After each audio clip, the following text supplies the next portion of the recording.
আচ্ছা, আমরা এখন কথা বলবো মাহিয়া মাহির সাথে। সে একটি মাসিক পরীক্ষায় সর্বোচ্চ 200 মার্কের মধ্যে সে 200 নম্বরই পেয়েছে।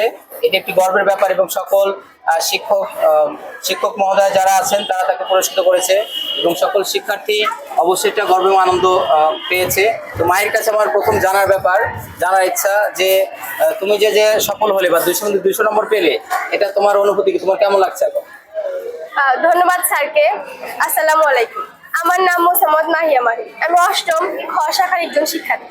স্যার একটা প্রশ্ন করেছে আমি 200-র ভিতরে 200 পেয়েছি, এটা অনুভূতি কেমন আমার। আমি একটাই কথা বলতে চাই, আমার অনেক ভালো লাগছে, কারণ সবার থেকে হাইস্ট মার্ক পেয়েছি, 200-র ভিতরে 200 পেয়েছি। আমি এটা আশা করেছিলাম না, তবে আমার টার্গেট ছিল যে আমি যেন 200-র ভিতরে 200 মার্ক পাই। আর আমাদের শ্রেণী শিক্ষক যারা আছে তারা আমাকে অনেক সহযোগিতা করেছে, বিশেষ করে আমাদের শ্রেণী শিক্ষক, আমাদের উপস্থিত এখানে সকল স্যার যারা আছে তাদেরকে অনেক ধন্যবাদ জানাচ্ছি এমন একটি পরীক্ষা আয়োজন করার জন্য এবং আমাদের টার্গেট দেখানোর জন্য যে 200-র ভিতরে 200 পেতেই হবে তোমাকে। এই কারণে আমি আশা করেছিলাম না যে আমি 200-র ভিতরে 200 পাবো, তবে আমি 200-র ভিতরে 200 পেয়েছি। আমি টার্গেট নিয়েছিলাম 200-র ভিতরে 200 পাবো। আর হলো আমার অনেক ভালো লাগছে, আর স্যাররা আমাকে অনেক সাহায্য করেছে। আর এখানে উপস্থিত সকল আমার ছোট ভাই বোন, বড় ভাইদের আমি শ্রদ্ধা নিবেদন করছি। আমাদের এখানে উপস্থিত সকল স্যারকে আমি আন্তরিক ধন্যবাদ জানাচ্ছি, যাতে মাসিক পরীক্ষায় সমস্ত সিলেবাস কমপ্লিট করতে তারা আমাদের অনেক সাহায্য করেছে।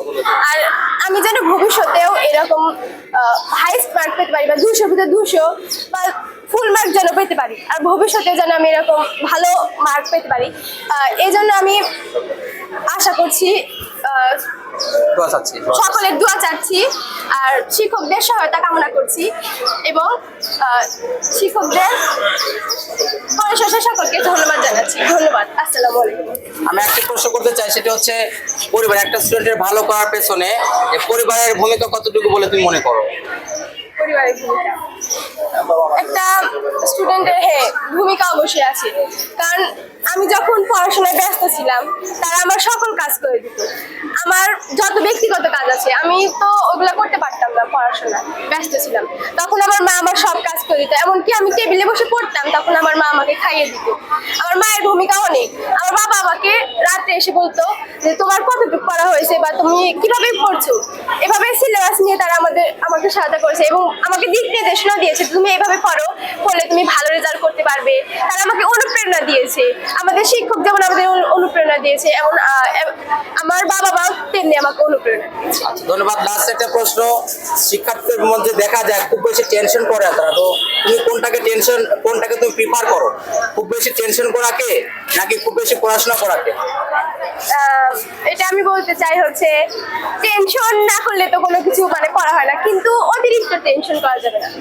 কি করতে হবে, টেনশন করছি কিন্তু আমি টেনশন করার ফলে আমার আবেগ তৈরি হচ্ছে, পড়ার প্রতি আমার আরো কনসেন্ট্রেশন বাড়ছে আমার টেনশনের কারণে। অতএব টেনশন করা যাবে, কিন্তু টেনশন করে শুধু বসে থাকা যাবে না যে হায় আমি কি করলাম। আমাকে পড়তে হবে। হার্ড ওয়ার্ক ছাড়া সফল হওয়া যাবে না, এটাই আমার কথা। ধন্যবাদ ভাই। আমরা আরো এরকম তার কাছে রেজাল্ট পেতে যাচ্ছি এবং পরবর্তী তোমার সাথে আমরা আবার কথা বলবো। Thank you. আসসালামু আলাইকুম।